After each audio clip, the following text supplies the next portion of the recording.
Okey, aku start ah. Okey. Okey, Assalamualaikum Puan. Assalamualaikum Puan. Waalaikumsalam. Dengar ke Puan? Salam. Dengar. Oh, okey, saya mau tanya Puan bekerjakah ataupun suri rumah? Saya suri rumah. Oh, uh, yang bersekolah dekat SK Terusan Sugut tu, Puan punya anak Puan tu berapa orang ya? Hmm? Ada Yang 2 orang. berapa umur? Umur 6 sama 8 tahun. Oh, okey. Saya mulakan soalan lah, Puan. Boleh. Okey. Apakah penglibatan uh, ibu bapa dan kiranya sebagai puan lah, sebagai seorang ibu, apakah penting penglibatan sebagai ibu bapa ni dalam pencapaian anak-anak? Macam mana pandangan puan dalam situasi sekarang ni kan, pandemik ni? Ya.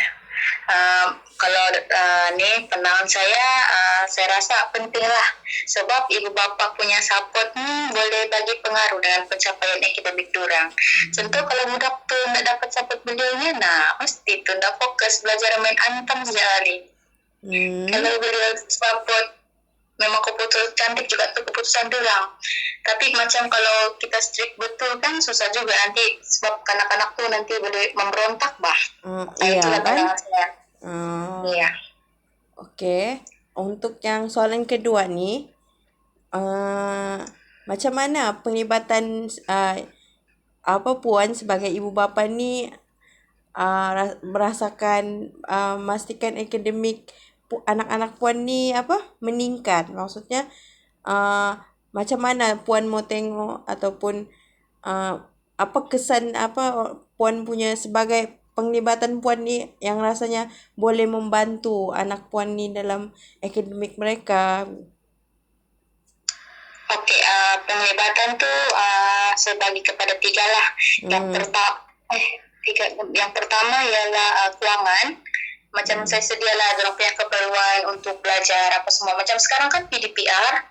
Jadi sedialah wifi, gadget semua untuk orang belajar, buku-buku. Lepas tu yang kedua ialah dari segi masa.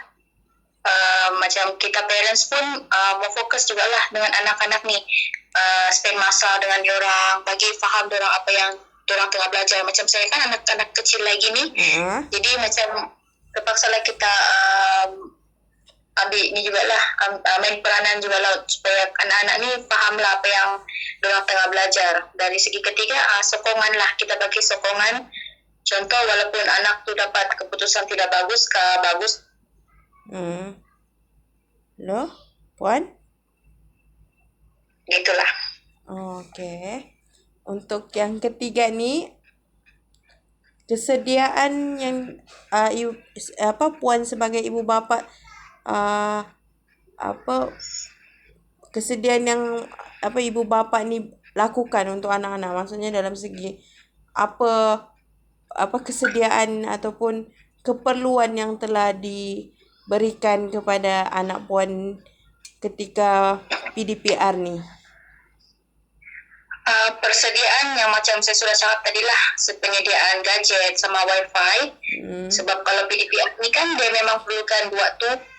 Jadi itu je lah. Sama saya sediakan bilik juga, bilik ruangan khusus lah untuk orang belajar supaya orang boleh fokus dan macam lagi senang lah, tidak bunyi bising-bising apa semua.